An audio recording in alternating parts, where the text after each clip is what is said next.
Okay, ladies and gentlemen, good afternoon. This is your captain speaking. Buckle up, get ready for takeoff. Today, we're flying directly into chaos. Yes, and we're going back to 1984. Because I believe the moment trash TV was born didn't happen on Jerry Springer. It didn't happen on MTV. It didn't happen. It happened in a wrestling ring with a coconut. So you're wondering what I'm talking about. Where did trash TV start? Reality TV. All this came about over time. What was the catalyst that pushed the envelope? What was the television event at the time in 1984 that really pushed the envelope and woke executives up in the networks everywhere and going, Americans are eating this up? Because before there was Jerry Springer, there was Piper's Pit. So now maybe I'm a little biased because I'm a fan, but I did my homework. And if you can think of another television event that blurred the line between reality and fiction, because at the time, the WWE, the one thing you have to learn about professional wrestling, yes, they've always had good guys versus bad guys. But for the most part, it was improv too. The only thing they knew in advance is who the winner of the match was going to be. So before the match begins, the wrestlers would discuss the various moves. I'm going to do this, and you're going to do that. I'm going to body slam you at this, and they knew what the outcome was, and so they discussed the match a little bit. Beyond that, everything else is improv too. It wasn't scripted like it is today. Today, it's 100% scripted, line for line.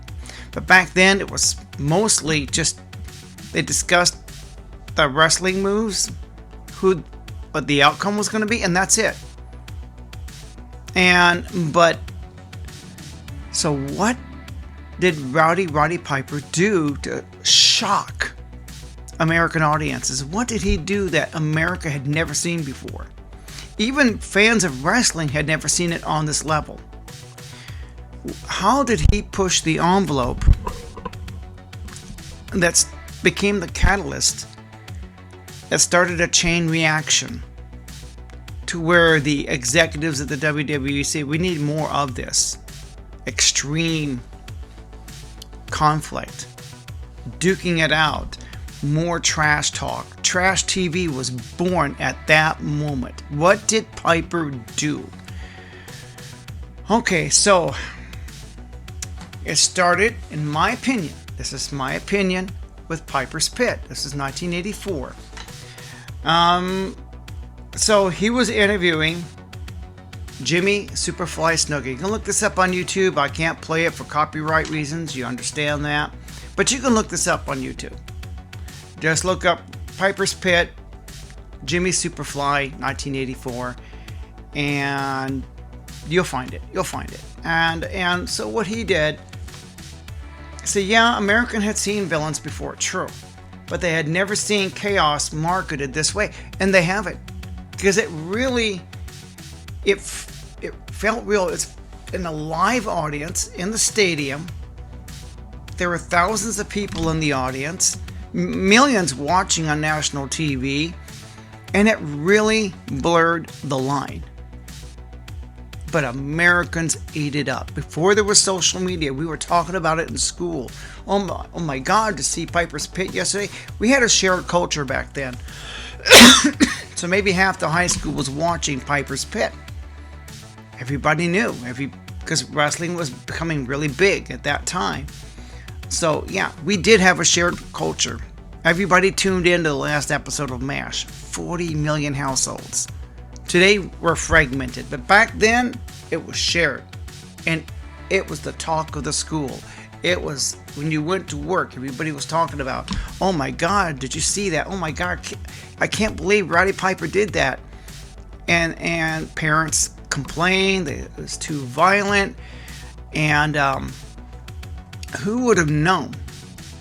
But that concept of drama, violence, when they pushed the envelope that day, and it, like I said, America never seen anything like it.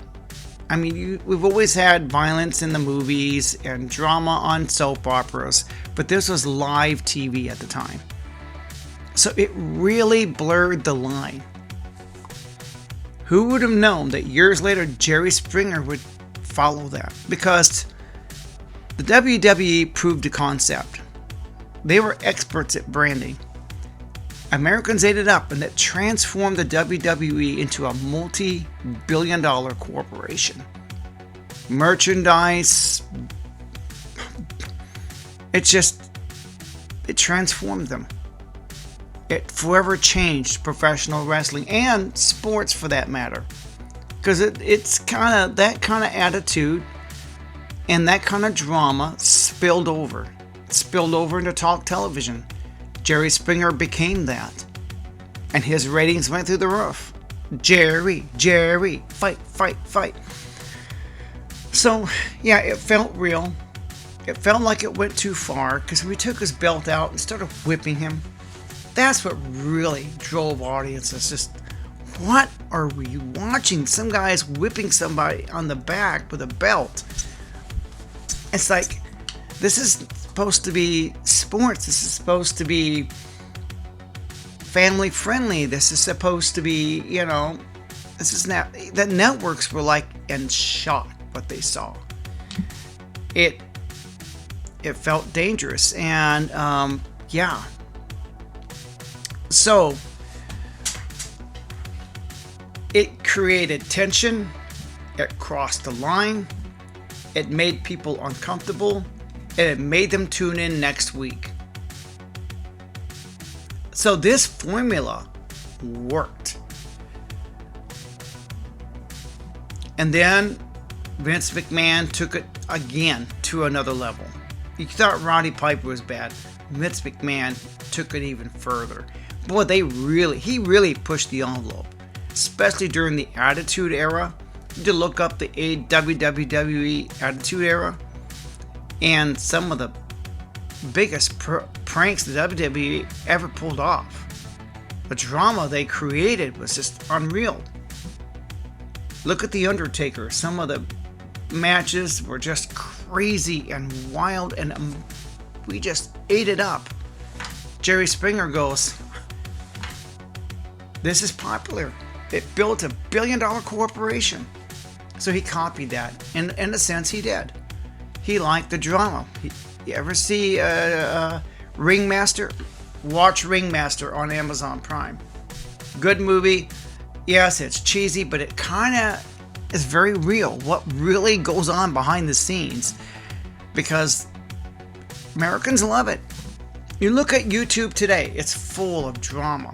What sells? Look at the thumbnails, all designed to pull you in. I was just watching a guy today on YouTube, and he went into this Jewish community. Now you got to know that's scripted.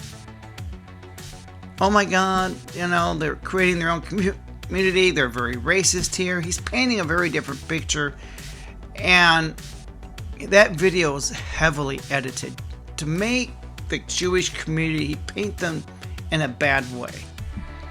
That's what he did. And I don't think they're like that at all. But he tainted the whole thing.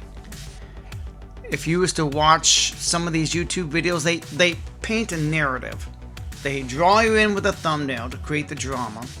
They create the drama on camera that it can't be real. I can't believe what I'm seeing, and I'm going, no, he's just doing this for clicks. This is rage bait.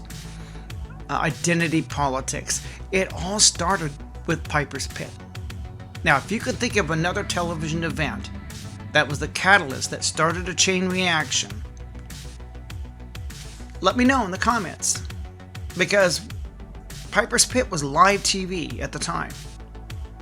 Then some years later, they copied that. What, these two ice skaters, what was their names? Oh shoot, one hit the other in the knee. It was, I think, during the 90s. We had something, comment below, I can't remember now, I'm just thinking of it. that even in Olympics ice skating, was it Nancy Kerrigan? Who was the other girl? I don't remember now. Comment below what happened in ice skating. And I think Nancy Kerrigan was the one who had her knee injured by the other. Nancy Kerrigan, who was the other girl? The girl that bashed her knee. It acted like WWE. You look at politics today, it looks like WWE. I swear to God. Even before the election, they brought in Hulk Hogan. The Turning Point USA, before Trump got elected, it's even when Trump was shot in the air, it's like fight, fight, fight. It felt like Jerry Springer. It felt like WWE. It because it sells. You have to wonder how much of that is real. Do they play on it? Charlie Kirk really is dead, by the way. But you got to think about that. How this all began. And I've traced it back to that moment in Piper's Pit. Roddy Piper comes out and says, "You like coconut? Oh yeah, I'll show you coconut." He hits Jimmy Superfly over the head. You can watch the whole thing on YouTube. I can't play the video for copyright reasons. But then the WWE shocked audiences further. Before there was the Kardashians, we had this. And it sold. People ate it up. The fact you got mass merchandising. Audiences love it. They love it. They really do.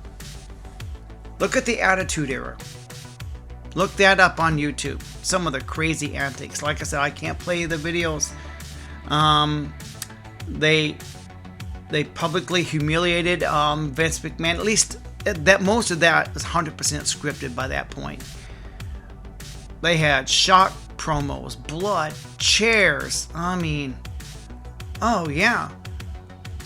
And then Stone Cold Steve Austin. You know, TikTokers today try to brand themselves and try to get noticed. Who last on YouTube? My last video I just made, I lost my passion for YouTube. It's doing well in the algorithm. Still under 400 views, but 70 likes. 50 comments almost. 50 comments, 70 likes to what? 370 views. The likes to views and the comments to views are really good. That's really engaging, and the algorithm rewards that. And so I wish all my videos performed that way. I even did an addendum, a bonus content, 5 minutes that were left out. I didn't realize I didn't. I thought I put it in there, but apparently it didn't go in.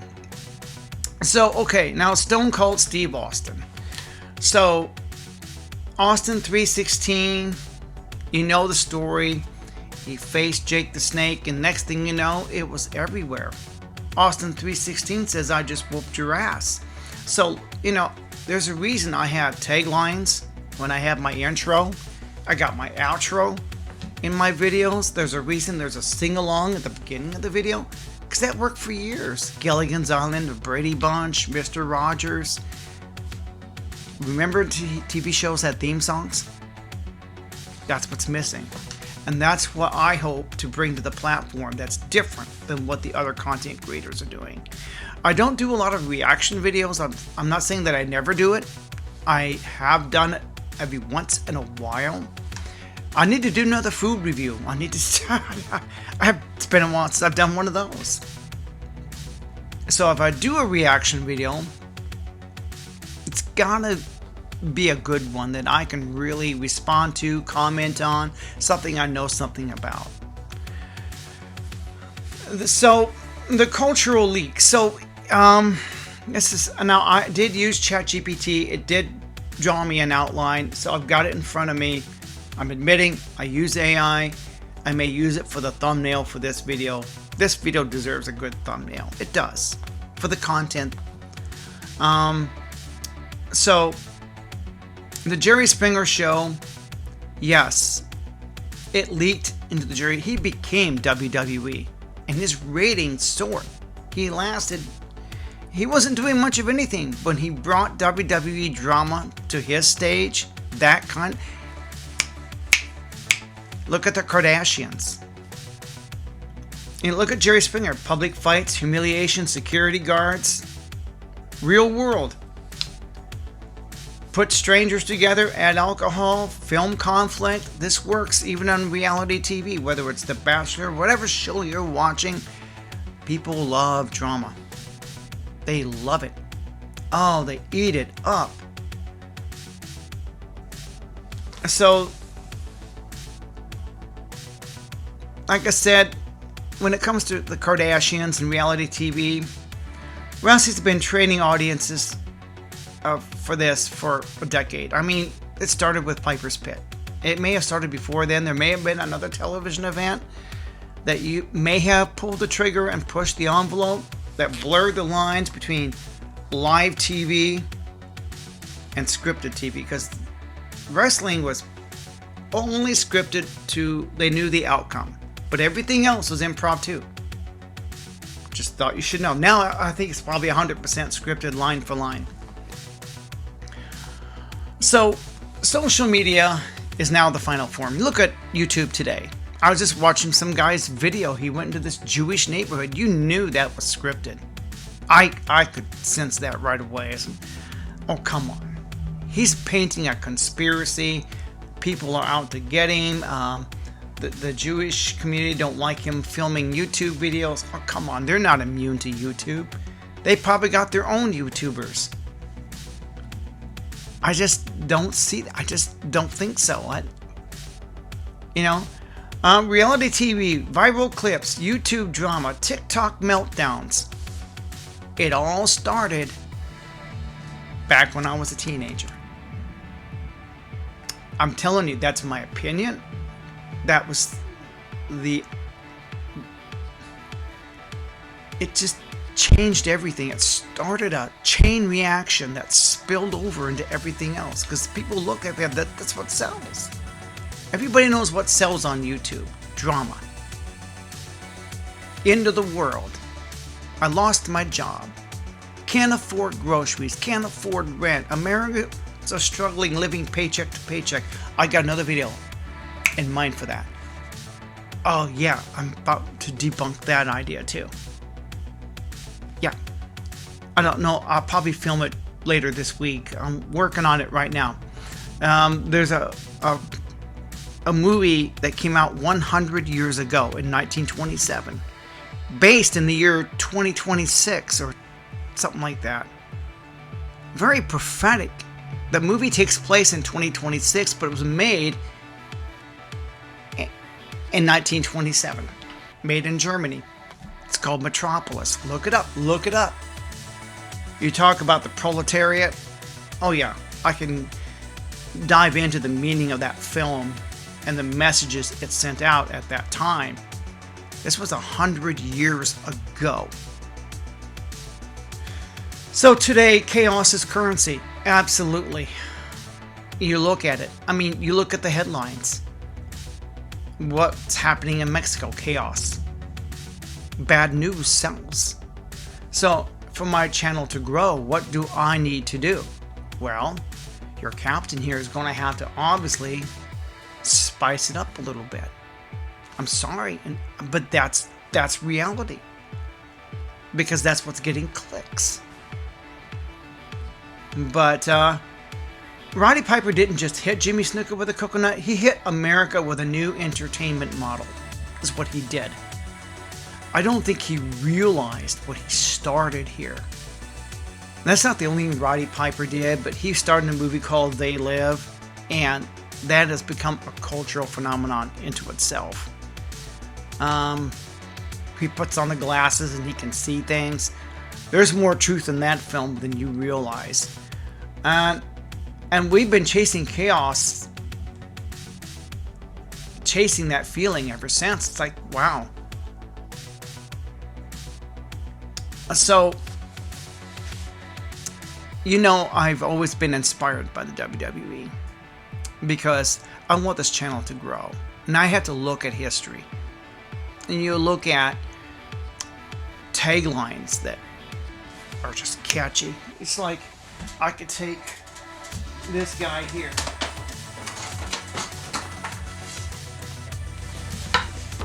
See this guy here? Did I do that? I think he still works. No sweat my pit? Oh, come on. Did I do that? Oh, come on. Say something different. Oh, screw it. He keeps... But his tagline, "Did I do that?" was... It just... He stole the show. Whether it's him, whether it's Roddy Piper, and whether it's his bagpipes, his kilt, whether it's Hulk Hogan, his ketchup and mustard outfit, his Hulkamania, look at The Undertaker. Yeah, not every wrestler becomes big superstars. I mean, The Rock, he's known as The Rock. Very simple, easy to remember, and audiences loved him. The Undertaker, maybe it's his intro. Very unique intro. I mean, no doubt about it. John Cena, hustle, loyalty, respect, you can't see me. These taglines catch on. And so to make it on YouTube, a good tagline helps. It's why I have in the beginning, "Buckle up, this is your captain speaking, blah, blah, blah." That's original as I can be. My outro, you know, when I say, it's hard to say au revoir, so au gratin, I try to be as original as I can. And so even my sing-along at the beginning, sing-along at the end, and sometimes, I hate to say it, but "eat a bowl of fuck" was mentioned in a movie. And I thought I created it because I overheard somebody say it years ago when I was working in a restaurant. So I didn't really invent it all on my own. I did overhear somebody say it, and I guess it was used. Dadgummit. You can try to be as original as you can. Even this topic, I'm sure somebody else has talked about it. Oh, I'm sure. Somebody on YouTube or whatever platform has probably talked about this topic. So I can't... You can try to be as original as you can. And I do my best, but if a certain tagline has already been used somewhere, no doubt it has. I'm sure. With 300 million content creators, yeah, it's hard to be original. But just do your best. And I do my best. At least I'm not doing something that 50,000 other people are doing. So if there's only one or two other people out there doing something similar, then I know I'm doing the best I can. So my late wife loved the WWE. This channel is partly inspired. I look at the things they did to draw audiences. Their branding. It's like then everything I knew growing up. Everything from Fonzie to Urkel. It's just even Larry the Cable Guy. Get her done. That little tagline. Get her done. Or George Carlin. Religion is bullshit. There's a reason people do reaction videos to him. But there's something raw about it. Conflict sells. We know that. But here's the real question. Did we learn to love chaos? Or were we always this way? Think about that.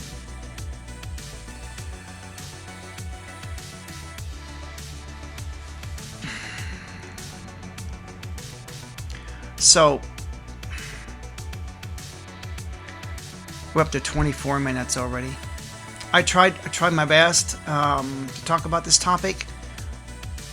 Where did reality TV come from? Trash TV. You look at your TikTok, you look at YouTube today, or whatever platform you're using. it all stemmed somewhere. It all started. Somebody pushed the envelope at some point, and drama sold, chaos sold. The only other thing that sells on YouTube is ghost stories, horror stories, UFOs, woo. That sells. Yeah, absolutely, that does sell. And I'm going to do a shout out to Formless Jeff 3, I think is his channel name. So I'm going to do something in this video before I end this video that I don't normally do. Now that I've talked about what you clicked on this video for, you clicked to learn, where did reality TV come from? Trash TV as we know it. Jerry Springer. Jerry, fight, fight, fight. How did it all begin? It began with the WWE. It began, in my opinion, with Piper's Pit.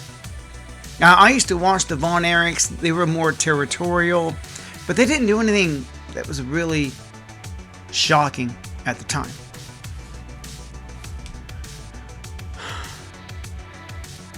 And let's see if I can go to... I'm going to go to YouTube. I'm going to go to... Oh, come on.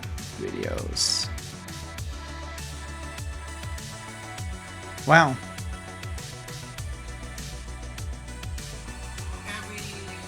Okay. I lost my passion for making videos. 376 views, 71 likes, and 47 comments. Now, some of them were me responding to the comments, but I'm going to give shout outs to the people that commented. Shout out to KB, glad you're back, Jeremiah. Jerome, missed you so much, glad to see you back. Been watching your old videos over and over. And Formless Jeff, I thank him as well.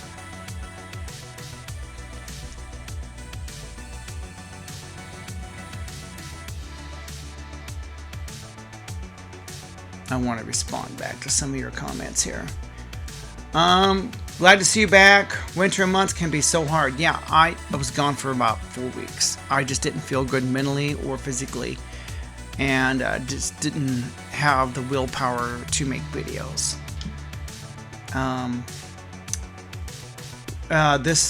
Nancy says, we who like you are your muse. If it's depression, I understand, but if it's trolls, then there's no excuse. They're idiots. I love your videos and the beautiful ones you've shared with us about your late wife. Don't let them control your life. You control it. Relic 225, we never give up. Have a replenish pause, gratitude hanger. Yeah, I paused for about on all platforms. Wow, I thought you ran away again. Yeah, I can see why someone might think that. Wow, so I'm happy that you made this statement video. Angela. Michael Renner, I guess is his name. So glad you're back, Jeremiah, and please don't stop making videos because me and my sister love your videos. Okay. Amy says, depression, I understand, stay strong. Yeah, I do fight it, and this time around, I didn't do anything rash or stupid. I just took a pause from social media. It did get toxic. It did get so negative. This guy, Simply Creative, says, I totally understand how you enjoy watching the old shows. I'm all about retro TV and the simple retro lifestyle. Thank you. Dave says, keep your head up. Try not to let the negativity creep in. Thank you. I'm not reading the entire comment, just the first sentence. Callie says, glad you are doing better. Don't worry too much about what content to do. Just do it. Follow. Now, I create content that I enjoy. And I try to be as original as I can. I don't do very many reaction videos. That's not my thing. But if I did, it'd be a good one. I got a couple in mind I might do. Hey Captain, missed you. Please take a camera to the Springfield Comic Con. Christy. That's not a bad idea. You know, there's a Comic Con coming up in April around my birthday. I'll make sure I put in for it. And I got to get special tickets. The meet and greets. That's what you want. The meet and greets. I was just thinking about you yesterday. Glad you posted. Jen was here. JW Durbin. I can't wait to do some spring cleaning. I attempted to do in early January. Jerry and Julie Music. That's a good storage place. Did you ever think of selling your vintage items? No. Jerry and Julie, yay, you're back, watching now. Formless Jeff says, keep chasing what you're passionate about, man. And seriously, if you ever need someone to talk to, I'm always here. Just hit me up. He's got a channel. He's putting out some videos that will sell. And my advice to Formless Jeff, you need to add some music, ominous music to the backgrounds of your videos. It would help a lot. Trust me. Because those are the kind of videos like ghost stories, they sell. Over time, yeah, like my channel, I think over time it's going to build up again. It just takes time. Because in the end, I'm real and I'm not following a script. I do have an outline, though. I'll let you know if I'm using an outline. That's just to keep me focused, because I do this a lot and I'll just go in all different directions. But with that outline I had today, it did keep me focused.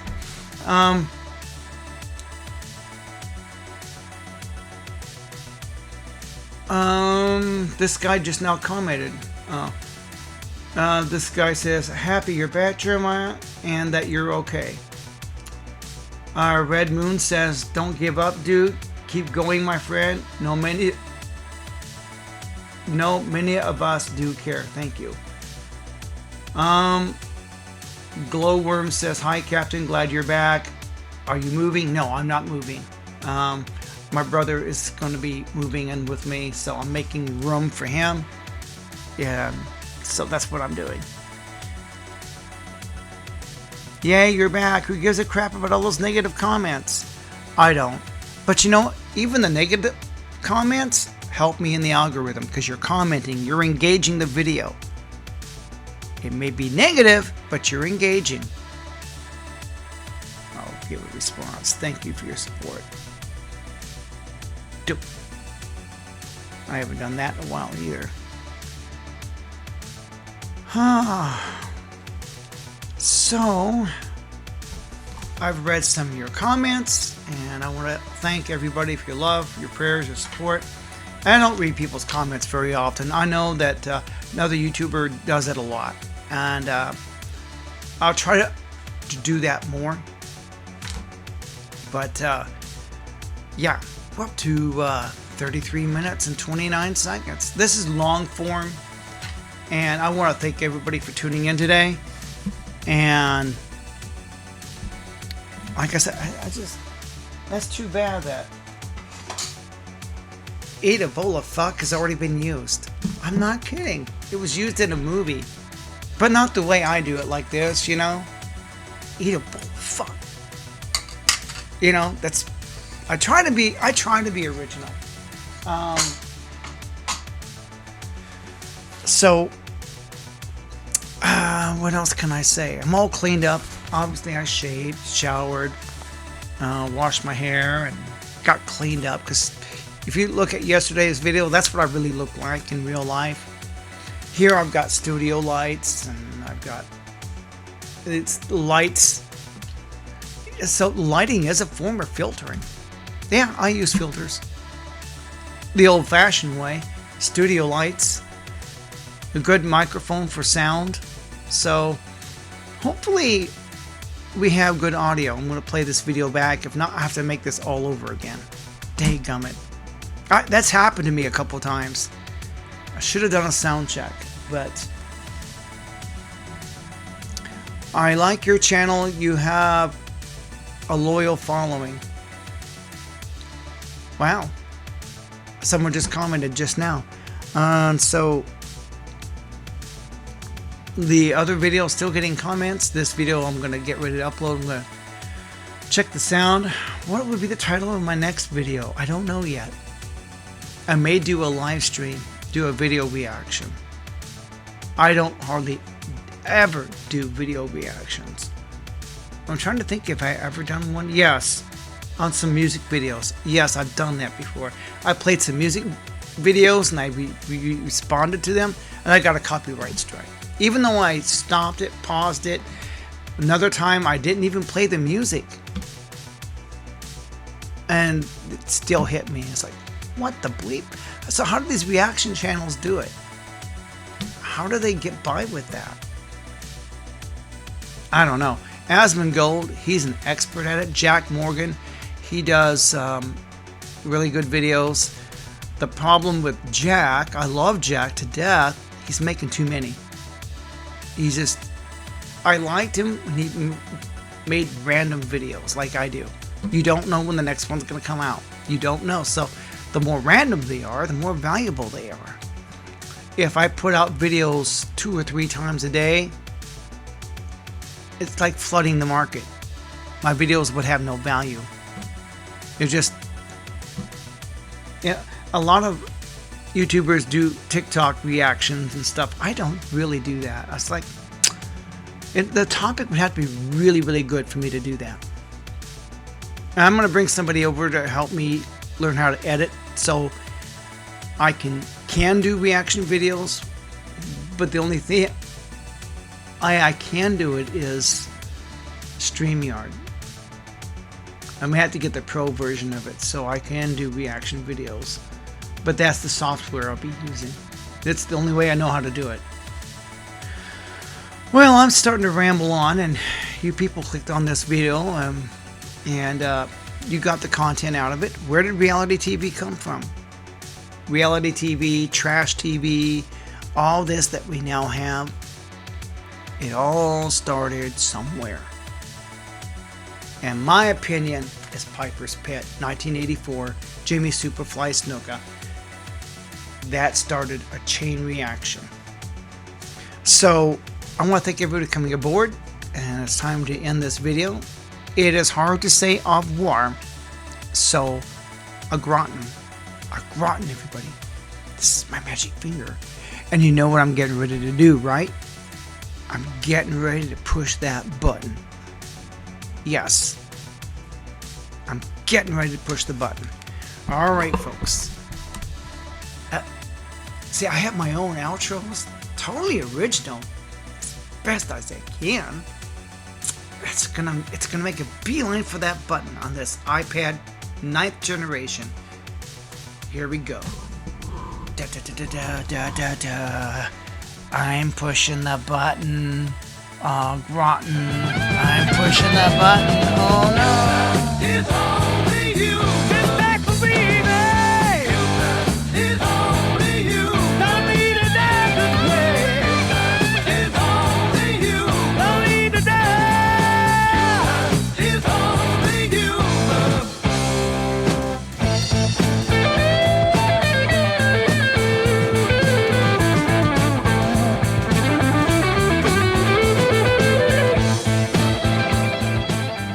It's really good, I promise you.